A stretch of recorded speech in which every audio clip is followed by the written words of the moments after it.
దేవుని వాక్యాన్ని చదువుకుందాము. ఆదికాండము 2వ అధ్యాయం, ఆదికాండము 2వ అధ్యాయము 12వ వచనం.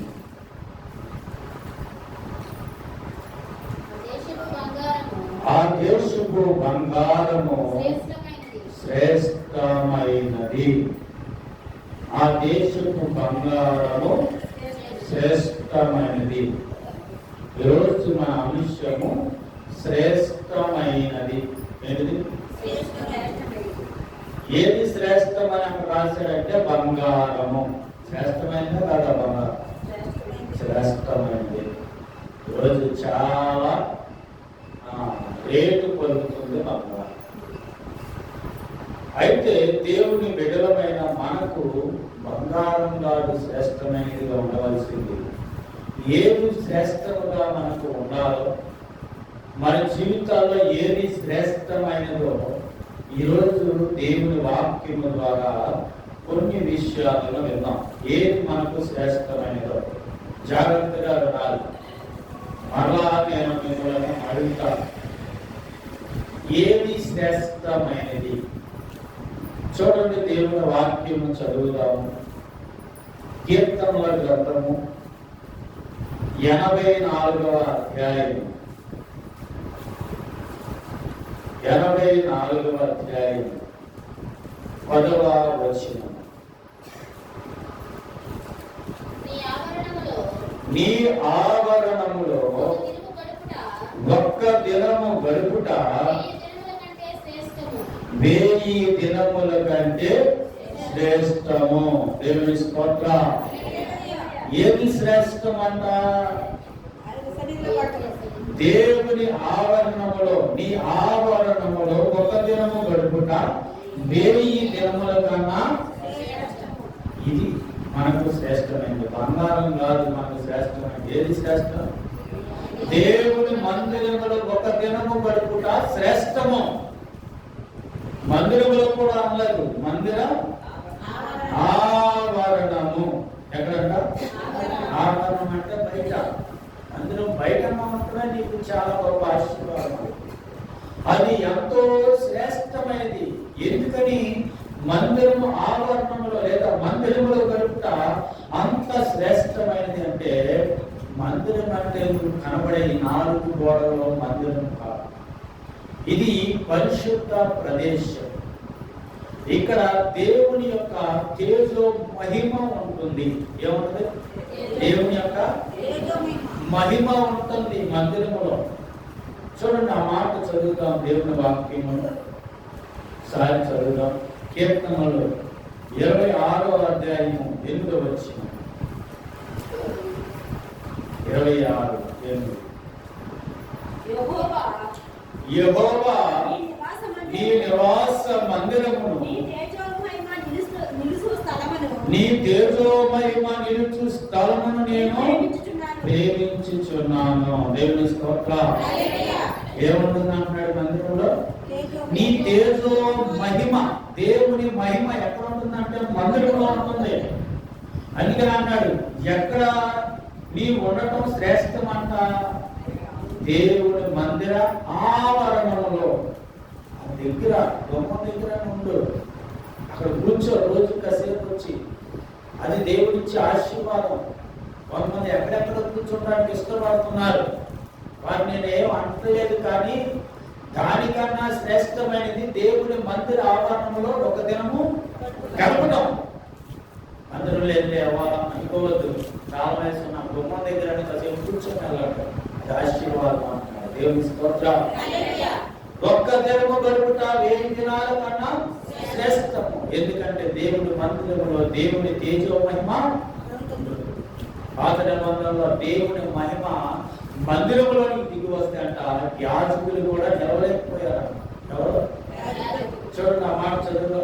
2వ దినవృత్తాంతాలు 5వ అధ్యాయం 14వ వచనం. 2వ దినవృత్తాంతాలు 5:14. అప్పుడు ఒక మేఘము యెహోవా మందిరము నిండా నిండెను. యెహోవా తేజస్సుతో దేవుని మందిరము నిండుకొనగా సేవ చేయుటకు యాజకులు ఆ మేఘమున్న చోట నిలవలేక పోయిరి. దేవుని స్తోత్రం. మందిరంలో ఏముందంట? దేవుని తేజో మహిమ దిగి వచ్చినప్పుడు అంటే యాజకులు కూడా అక్కడ నిలబడలేకపోయారు. ఇక్కడ ఏముందంటే దేవుని మహిమ ఉన్నది మందిరంలో. గుర్తుపెట్టుకోండి, ఈ మహిమ నీకు ఏం చేస్తుందో తెలుసా?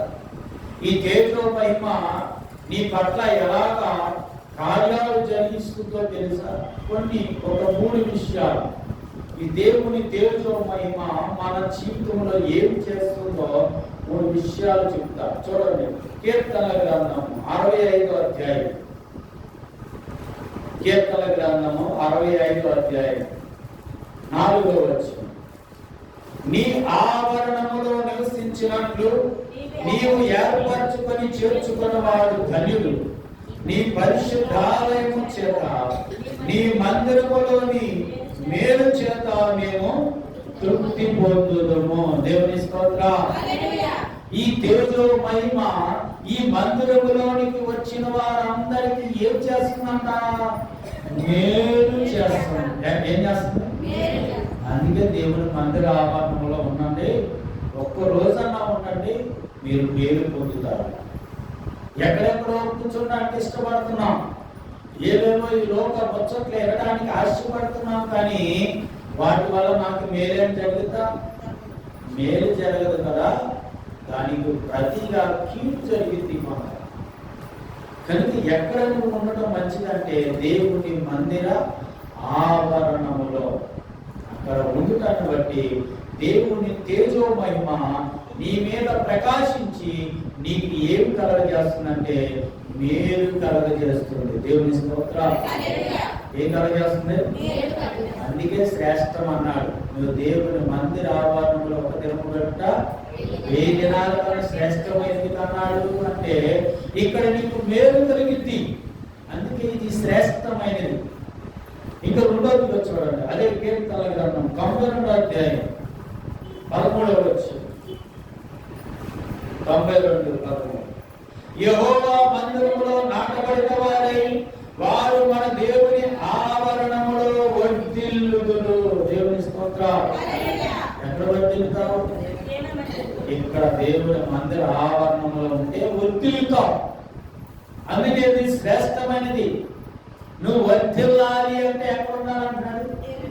మందిరంలో ఉండు, మందిర ఆవరణంలో ఉండు. ఉంటే వర్ధిల్లుతావు. ఇది నిన్ను వర్ధిల్ల చేసే ప్రదేశం. ఎందుకంటే ఇక్కడ దేవుని తేజో మహిమ ఉంటుంది కనుక ఇది మనల్ని ఏం చేస్తుందంటే వర్ధిల్ల చేస్తుంది, అభివృద్ధి పరుస్తుంది, ఆశీర్వదించుతుంది. కనుక ఇక్కడ మనం వర్ధిల్లుతాము. దేవుని స్తోత్రం. హల్లెలూయా. ఇంకా 3వదిగా దేవుని మందిర ఆవరణలో ఎందుకు ఉండాలంటే 118వ కీర్తన. కీర్తనలో 118, 26. యెహోవా పేరిట వచ్చేవాడు ఆశీర్వాదవంతులు గాక.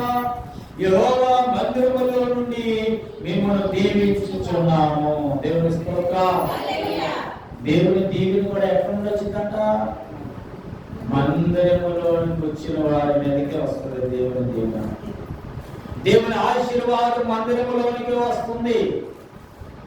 ఆనాడు అందుకే షీలో ప్రార్థన మందిరములోనికి హన్నా వెళ్ళి విజ్ఞాపన ఎందుకు చేస్తుంది? షీలోలో ఉన్న దేవుని మందిరానికి వెళ్ళి అన్నా విజ్ఞాపన చేయగా అన్నా దీవించబడలేదా? ఆశీర్వదించబడలేదా? కనుక ఎక్కడ దేవుడు దీవెన ఆశీర్వాదం వస్తుందంటే మందిరములోనికి. ఎక్కడికి? అందుకనే నువ్వు ఎక్కడ ఉండాలి అంటే మందిర ఆవరణంలో గడపటం అది శ్రేష్టమైనది. ఎక్కడ గడపడం శ్రేష్టమైనది? మందిర ఆవరణంలో. దేవుని మందిర ఆవరణంలో గడపడం శ్రేష్టమైనది. ఎందుకు శ్రేష్టం అంటే అది ఇక్కడ గడపడాన్ని బట్టి నీకు మేలు కలుగుతుంది. ఇక్కడ గడపడాన్ని బట్టి నువ్వు అభివృద్ధి చెందుతున్నావు. ఇక్కడ గడపడాన్ని బట్టి దేవుడు నిన్ను దీవిస్తూ ఉన్నారు. దేవుని స్తోత్రం. ఇంకా 2వదిగా ఏమి శ్రేష్టము అంటే దేవుని వాక్యము చదువుతా. సామెతల గ్రంథం 8వ అధ్యాయము, సామెతల గ్రంథము 8వ అధ్యాయం 11వ వచనం. జ్ఞానము ముత్యముల కన్నా శ్రేష్టమైనది, విలువగల సొత్తులేవియు దానితో సాటి. ఏది శ్రేష్టమంట? జ్ఞానము శ్రేష్టమైనది. ఏది శ్రేష్టమైనది? జ్ఞానము శ్రేష్టమైనది. కనుక శ్రేష్టమైనది జ్ఞానము కావాలి. ఏది శ్రేష్టము? జ్ఞానము శ్రేష్టమైనది. ఇది అతి శ్రేష్టమైనది జ్ఞానము. దేవుని స్తోత్రం. చూడండి, ఒక మాట చూద్దాం. ఫిలిప్పీయులకు రాసిన పత్రిక 3వ అధ్యాయము, ఫిలిప్పీయులకు రాసిన పత్రిక 3వ అధ్యాయము 28వ వచనాన్ని చదువుకుందాం. 3:7-8 వచనాలు. 3వ అధ్యాయము 7-8 వచనాలు. అయినను ఏవేవి నాకు లాభకరమై ఉండెనో వాటిని క్రీస్తు నిమిత్తము నష్టముగా ఎంచుకొంటిని. నిత్యముగా నా ప్రభు అయిన యేసు క్రీస్తు గూర్చిన అతి శ్రేష్టమైన జ్ఞానము నిమిత్తమై సమస్తమును నష్టముగా ఎంచుకొనుచున్నాను. దేవుని స్తోత్రం. ఇప్పుడు జ్ఞానము ఎక్కడ లభిస్తుందంటే దేవుని మందిరములో లభిస్తుంది. ఈ జ్ఞానము కోసం అంట సమస్తమును ఎలా ఎంచుకున్నాడంటే నష్టముగా ఎంచుకున్నాడు. ఎలా ఎంచుకున్నాడు? నష్టముగా. అంటే జ్ఞానము ఎంత శ్రేష్టమైనది అంటే ముత్యాల కన్నా శ్రేష్టమైనది వాక్యము చదువుతున్నాం. ఈ జ్ఞానము నీకు కావాలి అంటే లోకములో ఉన్న వాటిని అన్నింటినీ విడిచిపెట్టాలి. అంటే దాని అర్థము, ఈరోజు ఇక్కడ దేవుని మందిరానికి వస్తే నీకు జ్ఞానం వస్తుంది. లోకంలోకి వెళ్తే ఏమొస్తుంది? పని చేస్తే డబ్బులు వస్తాయి, పని చేస్తే ఎంత సొమ్ము వచ్చింది. అయితే ఇక్కడ దేవుని సేవకులు ఏం చెప్తున్నా అంటే ఈ జ్ఞానం కోసమని లోకంలో ఉన్న వాటి అన్నిటినీ నష్టంగా ఎంచుకుంటున్నా. ఎందుకంటే జ్ఞానమే శ్రేష్టమైనది. దేనికన్నా? ముత్యాల కన్నా విలువైనది అన్నాడు. దేనికన్నా? ముత్యాల కన్నా ఈ జ్ఞానము చాలా విలువైనది. కనుక ఈ లోకంలో ఉన్న వాటన్నిటిని నేను నష్టముగా ఎంచుకున్నా. అయినా వద్దు. ఒకవేళ ఈ రోజు పనికంతా ఒక 10 రూపాయలు వచ్చిందేమో, కానీ దానికన్నా విలువైనది జ్ఞానము. ఎందుకంటే ముత్యాల కన్నా విలువైనది అప్పుడు 1000 రూపాయల కన్నా విలువైనది కదా. ముత్యము ఎందుకు విలువైనది? ముత్యము ఎలా తయారైంది? సముద్రంలో ఎక్కడో ఉన్నదంట ఆలోచన పని. అదంట తొలకలు వర్షము కురిసేటప్పుడు అప్పుడు ఆ సముద్రపు అడుగునున్నది ఒడ్డుకొచ్చి ఆ తొలకరి వాన వర్షపు చుక్కను నోట్లో పట్టుకుని మళ్ళీ వెళ్ళిపోతారు. అది ఎంత కష్టపడి బయటకు రావాలి? చాలా కష్టపడి. ఎందుకంటే అడుగు బాగానే ఉంటే అది క్షేమమే. అక్కడికి ఏ జంతువులు దాన్ని తినేసింది ఏమి అవ్వ. కానీ అది అడుగు నుండి ఒడ్డుకొని వచ్చేటప్పుడు ఏమొస్తాయి? చేపలు, ఇంకా తిమింగలాలు, ఇంకా నానా రకాలైన ఉన్నవి కదా సముద్రంలో. భూమి మీద ఉన్న వాటికన్నా ఎక్కువ ఉన్నాయంట సముద్రంలో జీవులు. భూమి మీద ఉన్న వాటికన్నా ఎక్కువ ఉన్నాయి సముద్రంలో జీవులు. మరి వాటికి ఆహారం అయిపోవాలి. కానీ వాటన్నింటిని తప్పించుకొని ఒడ్డుకొచ్చి ఆ నీటి చుక్కను పట్టుకొని మరలా జాగ్రత్తగా అది వెళ్తే కొన్ని దినాల తర్వాత ఆ చుక్క ముత్యముగా మారిందంట. దేవుని స్తోత్రం. ఎంత విలువ! అంత అడుగుకి వెళ్ళి దాన్ని తీసుకొచ్చి పట్టుకొని దాన్ని చీల్చి ఆ ముత్యమును తీసుకొని వస్తా ఉంటారు. అంతే జ్ఞానము దానికన్నా అంత విలువైనది. ఇక్కడ దేవుడి వాక్యము జ్ఞానముతో పోల్చబడింది. ఈ లోకంలో ముత్యముల కన్నా విలువైన ఈ వాక్యాన్ని నువ్వు పోగొట్టుకుంటే శ్రేష్టమైన దానిని నువ్వు కోల్పోయినట్లే. అందుకే భక్తుడు అన్నాడు, ఈ లోకంలో ఏది నాకొద్దు, అవన్నీ నష్టముగా ఎంచుకున్నా నాకు జ్ఞానమే కావాలి. ఏ జ్ఞానం అంటే దేవుని గురించిన జ్ఞానము కావాలి. దేవుని స్తోత్రం. కనుక వాటన్నింటిని ఎవరైతే విడిచిపెట్టి వస్తారో వారికి జ్ఞానము లభిస్తుంది. కనుక జ్ఞానము ఎలాంటిదంటే శ్రేష్టమైనది. ఎలాంటిది? లోక జ్ఞానం కాదు, దేవుని జ్ఞానం. మొన్న చెప్పారు లోక జ్ఞానం ఎలా ఉంటుందో, దేవుని జ్ఞానము ఎలా ఉంటుందో. ఎవరికి ఇచ్చాడు దేవుడి జ్ఞానాన్ని? బైబిల్లో చూస్తే సొలొమోనుకి ఇచ్చాడు దేవుడి జ్ఞానాన్ని. సొలొమోను జ్ఞానం ఏ జ్ఞానము? దైవ జ్ఞానము. ఏ జ్ఞానము? కనుక దైవ జ్ఞానం అయిన కలిగిన సొలొమోను చెప్తున్నాడు. చూడండి, ఆ మాట చదువుదాం. ప్రసంగి గ్రంథం 1వ అధ్యాయము, ప్రసంగి గ్రంథం 1వ అధ్యాయము 14వ వచనం. సూర్యుని కింద జరుగుచున్న క్రియలన్నిటినీ నేను చూచితిని. అవి అన్నియు వ్యర్థమే, అవి ఒకడు గాలికై ప్రయాసపడినట్టు ఉన్నవి. దేవుని స్తోత్రం. ఏ వ్యర్థమంట? ఈ సూర్యుని కింద భూమి మీద మనం పడే ఈ ప్రయాస అంతా వ్యర్థమంట. ఈ ప్రయాస అంతా అంటే ఎవరు చెప్తున్నారు? జ్ఞాని అయిన సొలొమోను చెప్తున్నాడు. సొలొమోను ఎంత జ్ఞాని అంటే దేవుడిని అడిగితే దేవుడే ఇచ్చాడు జ్ఞానాన్ని. ఈ లోక జ్ఞానం కాదు ఆయన్ని, పరలోక సంబంధమైన దేవుని జ్ఞానంతో నింపబడిన వాడు సొలొమోను. అందుకనే ఇన్ని సామెతలను, కీర్తనలను అతను రచించి ఉన్న సొలొమోను అంటాడు, ఒక మనిషి సూర్యుని కింద భూమి మీద ప్రయాసపడేదంతా వ్యర్థమే. మరి ఏది శ్రేష్టము అంటే జ్ఞానము శ్రేష్టమైనది. దీనికోసం మనం ప్రయాసపడాలి. ఎలా వస్తుంది జ్ఞానం అంటే దేవుని వాక్యమును వినుట ద్వారా జ్ఞానము కలుగుతుంది. ఈ వాక్యము ప్రతి ఒక్కరిని వెలిగిస్తుంది. అవి తెలియలేని వారికి తెలివిని కలిగిస్తుందంట. తెలివిని కలిగించు నన్ను దివ్యగా వెలిగించు, తెలివిని కలిగించు నన్ను దివ్యగా వెలిగించు, నీ కలిగిన భాగ్యములన్నిటినీ నా కంటికి చూపించు. ఈ జ్ఞానము ఏమి కలగజేస్తుంది అంటే నీకు జరగబోయేదాన్ని కూడా తెలియపరుస్తాడు ఈ జ్ఞానం ద్వారా. దేవుని స్తోత్రం. ఈ జ్ఞానం ఎలాంటిది? నీకు జరగబోయేదాన్ని కూడా తెలియపరిచేటటువంటి జ్ఞానము ఈ జ్ఞానం. పరిశుద్ధ గ్రంథములో ఈ జ్ఞానము ఇమిడి ఉన్నది. మరి భూత, వర్తమాన, భవిష్యత్ కాలంలో అన్నిటిని గురించి రాయబడి ఉన్నది పరిశుద్ధ గ్రంథంలో. కనుక ఇది జ్ఞానము. ఈ జ్ఞానము నీకు కావాలి. ఇదే శ్రేష్టమైనది లోకంలో. జ్ఞానము కలిగిన వాడు ముందు అందరూ ఏం చేయాలి? తలంచాల్సిందే. జ్ఞానవంతులను అందరూ తలంచాలి, ఖచ్చితంగా తలంచాలి.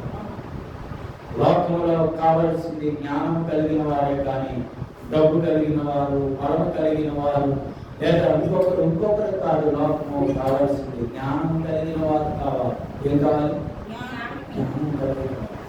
కనుక అందుకే ఈ జ్ఞానాన్ని ముత్యముల కన్నా శ్రేష్టమైనది అన్నారు. దేనికన్నా? ఆ జ్ఞానము దేవుని వాక్యము ద్వారా మీకు దేవుని స్తోత్రం. మొదటి ఏది శ్రేష్టము?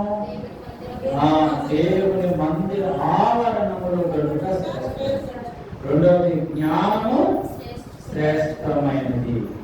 మూడవది ఏది శ్రేష్టము అంటే ప్రేమ శ్రేష్టమైనది. ఏది? చూడండి, 1 కొరింథీ పత్రిక 13వ అధ్యాయం. 1 కొరింథీ పత్రిక 13వ అధ్యాయం 13వ వచనం. ఎలాగనగా 1 కొరింథీ పత్రిక 13వ అధ్యాయము 13వ వచనం. కాగా విశ్వాసము, నిరీక్షణ, ప్రేమ, ఈ మూడును నిలుచును. వీటిలో శ్రేష్టమైనది ప్రేమయే. దేవుని స్తోత్రం. ఏది శ్రేష్టమైనది? ప్రేమ శ్రేష్టమైనదిగా ఉన్నది. ఏది శ్రేష్టం అంట? ప్రేమ. దేనిలో? విశ్వాసము కన్నా, నిరీక్షణ కన్నా ఏది శ్రేష్టం అంటే ప్రేమే శ్రేష్టమైనది. కానీ ఈరోజు ఆ శ్రేష్టమైన ప్రేమ చల్లారిపోతుంది మనుషులు. ఎందుకని? ప్రేమ కన్నా ఏమి పెరిగిపోయిందంటే అక్రమము, దుర్మార్గం పెరిగిపోయింది. వాళ్ళ వీళ్ళని దూషించడము, ద్వేషించడము పెరిగిపోయింది. ప్రేమ అంటే ఇవన్నీ ఉంటాయా? ఉండవు. క్రీస్తు చెప్పిన మాట ఏంటంటే ప్రేమే. లోకమును జయించింది ఏమన్నా ఉన్నదంటే ప్రేమే. కనుక లోకములో అన్నిటికన్నా శ్రేష్టమైనది ఏదన్నాడంటే ప్రేమే శ్రేష్టమైనదంట. దేవుని స్తోత్రం. ఏది శ్రేష్టం? ఒకరు ప్రేమను నువ్వు పొందుకోవాలంటే చాలా కష్టం. డబ్బుతో కొనలేవు ప్రేమను, దేనితో కొనలేవు నువ్వు ప్రేమను. కనుక అది వెలగట్టలేనిది అన్నారు. విలువ గల సొత్తులేమి దానితో సాటి రావు. ప్రేమకు సాటి అనేది ఏదీ లేదు. కనుక ప్రేమ చాలా విలువైనది, చాలా శ్రేష్టమైనది. ఈరోజు అటువంటి శ్రేష్టమైనది మనం కలిగి ఉండాలి. కనుక ప్రేమ చేత మొన్న చెప్పే అన్నిటినీ జయించవచ్చు. ప్రేమ చేత అందరినీ జయించవచ్చు. వాళ్ళు ఎలాంటి వారైనా ప్రేమతో మాత్రమే జయించగలరు. అందుకే ప్రేమ అన్నిటికన్నా శ్రేష్టమైనది అని. దేవుని స్తోత్రం. హల్లెలూయా. మొదటి ఏ శ్రేష్టమైనది? దేవుని మందిర ఆవరణంలో ఒక దినము గడుపుట శ్రేష్టము. రెండోది జ్ఞానము ముత్యముల కన్నా శ్రేష్టము.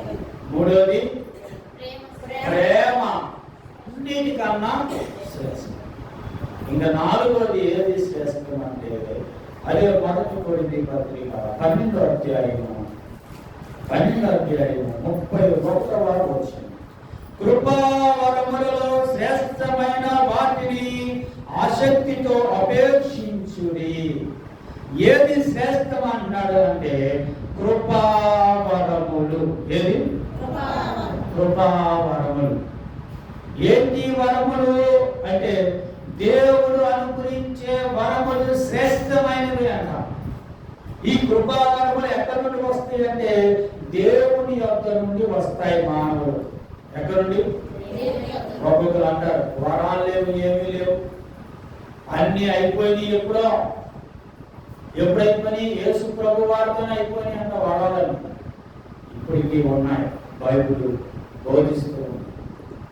ఏంటి ఆ వరాలు అని మనం చూసినట్లయితే అదే పత్రికలో 12వ అధ్యాయంలో 4వ వచనం నుండి చూస్తే కృపావరములు నానా విధములుగా ఉన్నవి కానీ ఆత్మ ఒకరే, మరియు పరిచర్యలు నానా విధములుగా ఉన్నవి కానీ ప్రభువు ఒకరే, నానా విధములైన కార్యములు కలవు కానీ అందరిలో అన్నిటినీ జరిగించు దేవుడు ఒకరే. అయినను అందరి ప్రయోజనం కొరకు ప్రతి వానికి ఆత్మ ప్రత్యక్షత అనుగ్రహింపబడుచున్నది. ఎలాగనగా ఒకరికి ఆత్మ మూలముగా బుద్ధి వాక్యము. ఇదొక వారం. ఏది వారం? బుద్ధి వాక్యము. ఒక్కొక్కరు వాక్యం చెప్తే మనకు బుద్ధి వస్తుంది. ఏమొస్తారు? ఆయన మాట్లాడతారు, కొంచెం బుద్ధి వస్తుంది. అంటే వాళ్ళ వాక్యంలో ఏముంటుందంటే మనకి బుద్ధిని కలిగించి బుద్ధి వాక్యము. మరి ఒకరికి ఆత్మను అనుసరించి జ్ఞానవాక్యం. ఏంటంట? ఇవన్నీ వరాలు. ఇవి ఎవరిస్తారంటే దేవుడు ఇస్తాడు వరాలన్నిటిని. జ్ఞానవాక్యము అంటే దీనిలో ఉన్న మర్మమైన విషయాలను బోధిస్తారు, అది జ్ఞానవాక్యం. మరి ఒకరికి ఈ ఆత్మ వలనే విశ్వాసం, మరి ఒకరికి ఆత్మ వలనే స్వస్థపరచు వరము, మరి ఒకరికి అద్భుత కార్యములు చేయు శక్తి, మరి ఒకరికి ప్రవచన వరము, మరి ఒకరికి ఆత్మల వివేచనయు. ఆత్మల వివేచన అంటే ఏంటి? ఎప్పుడు చెప్తాను, ఆత్మ వివేచన అంటే నీలో నువ్వు ఏమి అనుకుంటున్నావో ఎదుటి వ్యక్తికి తెలుసుకోవాలి. అది ఆత్మ వివేచన వరం. నువ్వు ఆత్మలో మనస్సులో ఏమనుకుంటున్నావో ఇదేంటి నేను అనుకున్నది ఆయన చెబుతున్నాడని అంటారు. అది వరము, దేవుడిచ్చిన వరం. అలాగే మరి ఒకరికి నానా భాషలు మాట్లాడే వరం. ఏంటి? భాషలు మాట్లాడే వరం. మరి ఒకరికి భాషల అర్థము చెప్పే వరం. ఇవన్నీ కృపావరాలు. లోకంలో ఉన్న వరాలన్నిటికన్నా ఇవి శ్రేష్టమైనవి. దేవుని స్తోత్రం. కొంతమంది అంటాడు ఇది నాకు వరం అండి. ఏంటంటే వరం? ఆ ఇంట్లో ఒక్కడే కొడుకుతో పుట్టడం ఆయనకు వరం అంటే. ఆయన కాబట్టి కూడా ఎన్నాళ్ళు ఉంటాడు.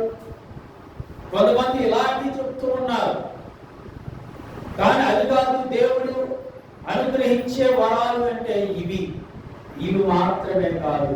ఇంకా కొన్ని ఏంటంటే మందులకు పరిచర్య చేసేవారు. ఏంటంట ముందే చదువుకున్నాం కదా. మరియు పరిచర్యలు నానా విధములుగా ఉన్నాయి. పరిచర్య చేయటం కూడా ఒక వరమే. కొంతమందికి మందిరములోనికి వచ్చి పని చేయాలని ఆశ ఉంటుంది. అది వారు దేవుడు అనుగ్రహించే వరం. కొంతమంది మందిరానికి ఇవి ఇవ్వాలి అవి ఇవ్వాలి అని ఆలోచిస్తూ ఉంటారు. ఎప్పుడు ఏదో ఇస్తూనే ఉంటారు. అది దేవుడు వారిని అనుగ్రహించే. బైబిల్లో చూస్తే దావీదుకు ఒక ఆశ ఉండేది, మందిరం కట్టాలని. కట్టగలిగాడా? అన్ని సమకూర్చేశాడు. కానీ దేవుడు ఏమన్నాడు? వద్దు, వరపుత్రుడు ఉన్నాడు సొలొమోను, అతడు. సొలొమోనుకు దేవుడు ఇచ్చిన వరం మందిరం కడతాం. ఈరోజు మందిరాలు కూడా అందరం కట్టలేరు, అందరం వల్ల కాదు. అది దేవుడు అనుగ్రహించే వరమై ఉండాలి కట్టాలంటే. కనుక అది కూడా ఒక వరం. కొంతమంది పేదవారికి దాన ధర్మాలు చేస్తారు. అది దేవుడు వారికి ఇచ్చిన వరం. అది అందరూ చేయలేరు, ఉన్నా కూడా చేయలేరు. కొంతమంది లేకపోయినా చేస్తారు. అది దేవుడు వారికి అనుగ్రహించే. ఇవి శ్రేష్టమైనవి. దేవుడు శ్రేష్టమైనది. దేవుడు అనుగ్రహించే ఈ కృపా వరములు శ్రేష్టమైనవి. దేవుని స్తోత్రం. 4 చెప్పారు. మొదటిది ఏది శ్రేష్టము? దేవుడు మందిర ఆవరణలో గడపడం శ్రేష్టం. రెండోది జ్ఞానము శ్రేష్టమైనది. మూడోది ప్రేమ శ్రేష్టమైనది. నాలుగోది కృపా వరములు శ్రేష్టమైనది. ఇవి అందరికి ఇస్తాడు దేవుడు. అందరికి ఇస్తాడు. తన అరుగు వారికి అనుగ్రహిస్తానని సెలవిచ్చాడు. నువ్వు అడిగితే ఎవరికైనా ఇస్తాడు దేవుడు వరాన్ని. మన మాండం ఈ రోజుకి అనేక మంది భక్తులు, ఋషులు, మహర్షులు దేవుడిని అడుగుతానే ఉన్నారు వరం. నాకు ఆ వరం దేవా, నాకు ఆ వరం దయచేయి. అనేక మంది అనేక వరాలు పొందుతున్నారు. నీకెందుకు వరం? నువ్వు అడగాలి దేవుడు, అడిగితే ఇస్తాడు. ఇంకా ఏంటి శ్రేష్టమైనది అంటే చూడండి, 5వ మొదటి సమూయేలు గ్రంథం 15వ అధ్యాయం. మొదటి సమూయేలు గ్రంథం 15వ అధ్యాయం 22వ వచనం. 15:22.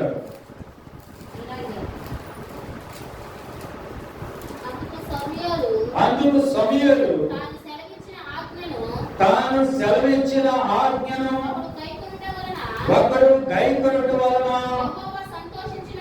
యెహోవా సంతోషించినట్లు ఒకడు దహన బలులను అర్పించడం వలన ఆయన సంతోషించిన. ఆలోచించుము. బలులు అర్పించడం కంటే ఆజ్ఞను గైకొనుటయు, పొట్టేళ్ల క్రొవ్వు అర్పించడం కంటే మాట వినుటయు శ్రేష్టము. దేవుని స్తోత్రం. దేవుడి దగ్గరికి వెళ్ళి బలులు అర్పించడం కాదు దేవుడు అడిగేది. ఆయన మాట వినాలని అడుగుతున్నాడు. నువ్వు ఎన్ని బలులు అర్పిస్తే నాకెందుకు? నా మాట వినప్పుడు నా మాట వినటమే శ్రేష్టము. నీకు నువ్వు ఎన్ని కానుకలు ఇచ్చినా ఏ ఉపయోగం? దేవుడి మాట విన్నప్పుడు. నువ్వు ఎంత దేవుడికి పని చేసినా ఏం ఉపయోగం? దేవుడి మాట వినప్పుడు. అందుకే దేవుడు అన్నాడు, నువ్వు ఏది చేసినా వాటన్నిటికన్నా శ్రేష్టమైనది ఏంటంటే నా మాట వినడమే, నా ఆజ్ఞలు పాటించడమే శ్రేష్టమైనది. ఈరోజు ఎంతమంది మాట వింటున్నారు? మాట వినకుండా నువ్వేం చేసిన ఉపయోగం లేదు. మాట వినుటయే శ్రేష్టము అన్నాడు. దేవుని స్తోత్రం. ఇక్కడ సౌలు చేసిన పని గురించి ఆ సభ్యులు చెప్తున్నాడు. సౌలుతో అన్నాడు, వెళ్ళి పలానా ప్రాంతాన్ని నీవు చేయించి వాళ్ళందరినీ చంపేసి రావయ్యా, అక్కడ దేవుడు తీసుకురావద్దు దేవునికి అన్నాడు. ఇతరేం చేశాడు? రొబ్బిన పొట్టేళ్ళు, గొర్రెలు, మేకలు ఇంకా అవన్నీ తీసుకొచ్చాడు. దేవుడికి బలేద్దాంలే, దేవుడు సంతోషిస్తాడు. కనుక సౌల ఇక సమయాలు అన్నాడు, ఏంటి నీ చేసిన పని? దేవుడు ఏం చెప్పాడు? వాటిని ఏమి తీసుకురావద్దు, వాటిని అక్కడే చంపేసిరామన్నాడు. నువ్వేం చేస్తావు? మళ్ళా తీసుకొచ్చావు. ఏమన్నా దాని బదులు ఈ దేవునికి బలి అర్పించడానికి తీసుకొచ్చావు. అప్పుడు అన్నాడు, ఇవన్నీ కాదు దేవుడు కోరుకునేది. నువ్వు ఇచ్చే అర్పణలు, నువ్వు ఇచ్చే కానుకలు, నువ్వు చేసేది కాదు దేవుడు కోరుకునేది. ఆయన మాట వినుట. ఏంటి? దేవుడి మాట వినటం శ్రేష్టం. ఈరోజు లోకంలో శ్రేష్టమైనది అదే. దేవుడి మాట వింటున్నావా? వింటే మన బ్రతుకు మారుతుంది, వింటే మా పరిస్థితులు మారుతాయి, వింటే మనం బాగుపడతాము. దేవుడి మాట వినడం. కనుక ఆ మాట వినటమే ఏమన్నాడంటే శ్రేష్టము అన్నాడు. దేవుని స్తోత్రం. కనుక ఐదోది ఏది శ్రేష్టమైనది? మాట వినుట శ్రేష్టం. ఇంకా ఆరోది దానియేలు గ్రంథం. ఇంకా త్వరగా చెప్తున్నాను. దానియేలు గ్రంథం 6వ అధ్యాయం 3వ వచనం. 6వ అధ్యాయం 3వ వచనం. ఈ దానియేలు అతి శ్రేష్టమైన బుద్ధి గలవాడై. దానియేలు ఎలా అంటాడన్నట? అతి శ్రేష్టమైన బుద్ధి గలవాడై. అంటే ఏది శ్రేష్టము? బుద్ధి శ్రేష్టమైనది. ఏది? అందుకే అరే నీకు బుద్ధి ఉందా అంటాం. అంటే బుద్ధి తక్కువదనా ఎక్కువదనా అర్థం? చాలా విలువైనదని అర్థం బుద్ధి. ఈరోజు ఏది శ్రేష్టమైనదంటే బుద్ధి శ్రేష్టమైనది. రోజు మనకి బుద్ధి ఉండాలి. అందుకే తప్పిపోయిన కుమారుడు ఎప్పుడు వచ్చాడు? వాడికి బుద్ధి వచ్చినప్పుడు వచ్చాడు. ఎప్పుడు? తండ్రిని విడిచిపెట్టి వెళ్ళిపోయాడు, ఆస్తంతా తీసుకొని వెళ్ళిపోయాడు, బాడు చేశాడు, అన్ని పోగొట్టుకొని ఎప్పుడు వచ్చాడు? తిరిగి బుద్ధి వచ్చినప్పుడు వచ్చాడు. బుద్ధి శ్రేష్టమైనది. దేవుడు ఎప్పుడో ఒకప్పుడు ఒక్కొక్కరికి బుద్ధి వచ్చేదాడు చేసి తీసుకొస్తాడు దేవుడి దగ్గరికి. ఎప్పుడు తీసుకొస్తాడు? వాడికి బుద్ధి వచ్చినప్పుడు వస్తాడు దేవుడి దగ్గరికి. చాలా మంది మనం ఎన్ని చెప్పినా కనుక ఎప్పుడు వస్తారు? వాళ్ళకి బుద్ధి రావాలి. బుద్ధి వచ్చేటట్టు చేస్తాడు దేవుడు. ఎలా చేస్తాడు? వాడికి బుద్ధి వచ్చేటట్టు చేస్తాడు, చేసి తీసుకొస్తాడు దేవుడు. కనుక బుద్ధి శ్రేష్టమైనది. బుద్ధి ఎలాంటిది? శ్రేష్టమైనది. కనుక మంచి బుద్ధి కలిగి మనం జీవించాలి. దాని గురించి వివరించాలి. బుద్ధి ఏటికి లేదంటే గుర్రాలకు, కంచెర గాడిదలకు బుద్ధి లేదా? వాటిని ఎలా మళ్ళించాలి? కర్రబట్టుతోనో, కళ్ళి వేసో, లేక బెత్తంతోనో, వారులతోనో కొట్టి వాటిని మళ్ళించాలి. కానీ మనకి బుద్ధి వివేచన దేవుడు అనుగ్రహించాడు, బుద్ధినిచ్చాడు. ఏది చేయాలో, ఏది చేయకూడదో, ఏది తినాలో, ఏది తినకూడదో, ఎలా నడుచుకోవాలో, ఎలా నడుచుకోకూడదో, ఎలా మాట్లాడాలో, ఎలా మాట్లాడకూడదో బుద్ధి ఇచ్చాడు. కానీ ఇన్ని చేసి కూడా కొంతమంది బుద్ధి లేని వారిగా మాట్లాడతారు, బుద్ధి తక్కువగా మాట్లాడతారు. దేవుడు ఏదో రోజు నీకు బుద్ధి వచ్చినట్టు చేస్తాడు. జాగ్రత్త, ఆ రోజు రాకుండా చూసుకో. ఈ రోజే బుద్ధిగా ప్రవర్తించాలి. కనుక ఏది శ్రేష్టమైనది అంటే బుద్ధి శ్రేష్టమైనది. ఇంకా ఆఖరిగా ఏడవది ఏది శ్రేష్టమైనదో చెప్పి నేను వాక్యాన్ని ముగిస్తాను. మొదటి కొరింథీ పత్రిక 11వ అధ్యాయం. మొదటి కొరింథీ పత్రిక 11వ అధ్యాయం 23వ వచనం నుండి నేను చదువుతున్నా, జాగ్రత్తగా ఉంది. నేను మీకు అప్పగించిన దానిని ప్రభువు వల్ల పొందితిని, ప్రభు అయిన యేసు తాను అప్పగింపబడిన రాత్రి ఒక రొట్టెను పట్టుకొని కృతజ్ఞతాస్తుతులు చెల్లించి దానిని విరిచి, ఇది మీ కొరకైన నా శరీరము, నన్ను జ్ఞాపకం చేసుకున్నట్టుగా దీనిని చేయుడని చెప్పాను. ఆ ప్రకారమే భోజనమైన పిమ్మట ఆయన పాత్రను ఎత్తుకొని, ఈ పాత్ర నా రక్తం వల్లైన కొత్త నిబంధన, మీరు దీనిలోనిది త్రాగునప్పుడల్లా నన్ను జ్ఞాపకం చేసుకున్నట్టుగా దీనిని చేయుడని చెప్పాను. మీరు ఈ రొట్టెను తిని ఈ పాత్రలోనిది త్రాగునప్పుడల్లా ప్రభు వచ్చే వరకు ఆయన మరణమును ప్రచురించుదు. కాబట్టి ఎవడు అయోగ్యముగా ప్రభు యొక్క రొట్టెను తినమో లేక ఆయన పాత్రలోనిది త్రాగునో వారు ప్రభు యొక్క శరీరమును గురించి రక్తమును గురించి అపరాధీయులు. కాబట్టి ప్రతి మనుష్యుడు తను తాను పరీక్షించుకున్నవాడు అలాగూ చేసి ఆ రొట్టెను తిని ఆ పాత్రలను త్రాగవలెను. ప్రభు శరీరం అని వివేచింపగా తిని త్రాగువాడు తనకు శిక్షావిధి కలుగుటకే తిని తాగుచున్నాడు. ఇందువలనే మీలో అనేకులు బలహీనులను రోగులనై ఉన్నారు, చాలా మంది నిద్రించుచున్నారు. అయితే మనలను మనమే విమర్శించుకొని అలా తీర్పు పొందక పోదుము. దేవుని స్తోత్రం. ఎందుకు చెప్పే ఈ మాట అంతా? ఏది శ్రేష్టమైనది? ప్రభు యొక్క శరీర రక్తములనే ఆహారము శ్రేష్టమైనది. దేవుని స్తోత్రం.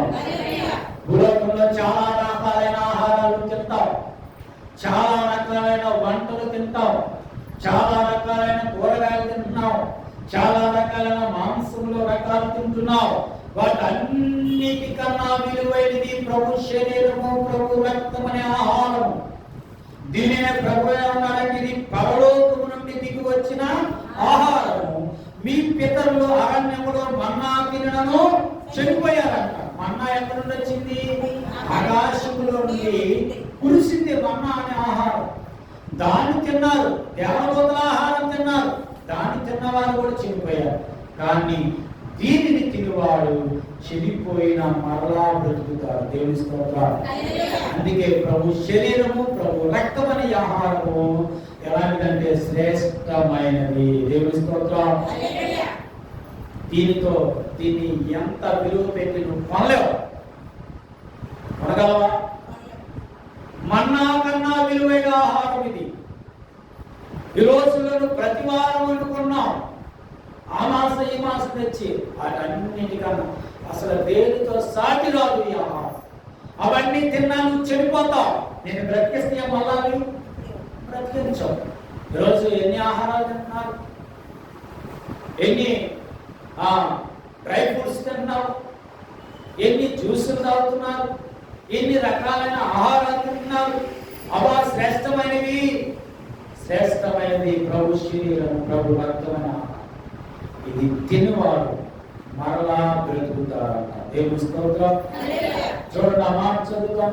యోహాను సువార్త 6వ అధ్యాయము, యోహాను సువార్త 6వ అధ్యాయము 49వ వచనం నుండి కొన్ని మాటలు చదువుతాం. 49 నుండి. మీ పితరులు అరణ్యములో మన్నాను తినను చనిపోయి, దీనిని తినవాడు చావకుండునట్లు పరలోకము నుండి దిగి వచ్చిన ఆహారము ఇదే. దేవుని స్తోత్రం. ఆహారం ఎక్కడి నుండి వచ్చిందంట? పరలోకము నుండి. ఆ దేవాది దేవుడు ఈ భూలోకానికి వచ్చి మనకు ఆహారంగా మారిపోయారండి. ఎంత విలువైన ఆహారం! ఈ ఆహారమే తినని వారు మరలా పరలోకానికి వెళ్ళలేరు. దీనిని తినువాడు చావుకున్నట్లు పరలోకం నుండి దిగి వచ్చిన ఆహారం ఇదే. పరలోకం నుండి దిగి వచ్చిన జీవాహారము నేనే. ఎవరైనాను ఈ ఆహారము భుజించితే వాడు ఎల్లప్పుడూ జీవించును. మరియు నేను ఇచ్చే ఆహారము లోకమునకు జీవము కొరకైన నా శరీరం అని మీతో నిశ్చయముగా. ఏంటి ఆహారం దేనికి ఇచ్చాడంట? నువ్వు ఎల్లప్పుడూ బ్రతకడానికి ఇచ్చాడు. అయ్యా నేను చనిపోవా అంటే చనిపోతావు. చనిపోయినా మళ్ళా నిన్ను ఆయన బ్రతికిస్తాడు. ఈ ఆహారం బ్రతికించింది. మరి ఎంత విలువ పెట్టి కొనాలి ఈ ఆహారాన్ని? మేము 10 రూపాయలు అర్థం ఉండే. ఈరోజు చాలా మంది ఈ ఆహారానికి కూడా ఇచ్చే విలువ అదే. 10 రూపాయలే 20 రూపాయలే. విలువైన ఆహారం. లోకంలో పనికిరాని వాటికి ఖర్చు పెడుతున్నారు, వందలు ఖర్చు పెడతారు. కానీ విలువైన శ్రేష్టమైన ఆహారానికి ఎంత ఖర్చు పెడతారు? చాలా విలువైనది ఈ ఆహారం. భూలోకంలో ఎక్కడ దొరకనిది ఆహారం, భూలోకంలో పండదండి ఆహారం. ఇది పరలోకం నుండి వచ్చిన ఆహారం. ఇది మనలను పరలోకానికి చేర్చే ఆహారము, ప్రభు శరీరము, ప్రభు రక్తం అనే ఈ జీవాహారం. చూడండి 54 వచ్చింది. నా శరీరము తిని నా రక్తము త్రాగువాడే నిత్య జీవము కలవాడు, అంచె దినమున నేను వారిని ఎలా బ్రతుకుతావు తెలుసా? ఎవరైతే ప్రభు శరీరం అనే ఆ రొట్టెను, ప్రభు రక్తం అనే ఆ ద్రాక్షారసం తీసుకుంటున్నారో వారినంట ప్రభు అంచె దినాన లేపుతాడంట. చచ్చిపోయిన మరలా లేపుతానంటున్నాడు. రోజు వారం మటన్ తెచ్చుకొని తిను, చచ్చిపోతే మళ్ళీ బ్రతుకుతావా? లేకపోతే ఇంకా ఎక్కువ విలువైన తెచ్చుకొని తిను, బ్రతుకుతావా చూద్దాం. ఇది నిన్ను బ్రతికించేది. ఎంత విలువ కడుతున్నావు ఇంకా ఆలోచించు. ప్రతి వారం వేస్తున్నారు కదా ప్రభు సంస్కారం కానుక, ఎంత కానుక వేస్తున్నావో, దీనికి ఎంత నువ్వు విలువ కడుతున్నావో నీకే తెలుసు. ఎవరి విషయం వాళ్ళకి తెలుసు, ఎవరు వేసింది వాళ్ళకి తెలుసు, దేవునికి తెలుసు. అది మీరు ఆలోచించాలి. ఇది ఎంత విలువైనదో, ఎంత శ్రేష్టమైనదో ఈ ఆహారం, ప్రభు సంస్కారం, భోజనం అనే ఆహారం. ఇంకా ఏమన్నాడు? ఇది పరలోకం నుండి దిగి వచ్చిన ఆహారము. మీ పితరులు మన్నాకి నీవు చనిపోయినట్టు కాదు, ఈ ఆహారం తినవాడు ఎల్లప్పుడు జీవించునని మీతో నిశ్చయముగా మళ్ళా చెప్తున్నాడు. జీవిస్తారు ఖచ్చితంగా దీన్ని తింటే. అందుకే ఇది శ్రేష్టమైన ఆహారము. దేవుని స్తోత్రం. ఏది శ్రేష్టమైనది? ప్రభు శరీర రక్తమైన ఆహారము శ్రేష్టమైనది. కనుక 7 విషయాలు. ఏది శ్రేష్టమైనది? దేవుని మందిర ఆవరణములో ఉండటం శ్రేష్టం. రెండోది జ్ఞానము కలిగి ఉండటం శ్రేష్టము. మూడోది ప్రేమ కలిగి ఉండటం శ్రేష్టము. నాలుగోది కృపావరములు శ్రేష్టము. ఐదోది మాట వింట శ్రేష్టము. ఆరోది బుద్ధి కలిగి ఉండటం శ్రేష్టము. ఏడోది ప్రభు భోజనములో పాలు పొందుట. ఈ ప్రభు శరీరాక్తాలనే ఆహారం భుజించుట, ఈ ఆహారమే శ్రేష్టమైనది. భూలోకంలో నువ్వు ఎన్ని తిన్నా ఇది తినకపోతే పరలోకమే వెళ్ళలేదు. ఎవరైనా సరే ఈ ప్రభు శరీరం అనే రక్తమైన ఆహారం తినవాడు వెళ్ళలేడు. ఎందుకంటే ఇది తిన్నవాడినే నేను లేపుతానని ప్రభు సెలవిచ్చాడు. కనుక ఇది శ్రేష్టమైన ఆహారం అయి ఉన్నది. దేవునికి స్తోత్రం. శ్రేష్టమైన ఆహారాన్ని మనం భుజించుదాము. దేవుడి మాటలు మనం దీవించుగాక.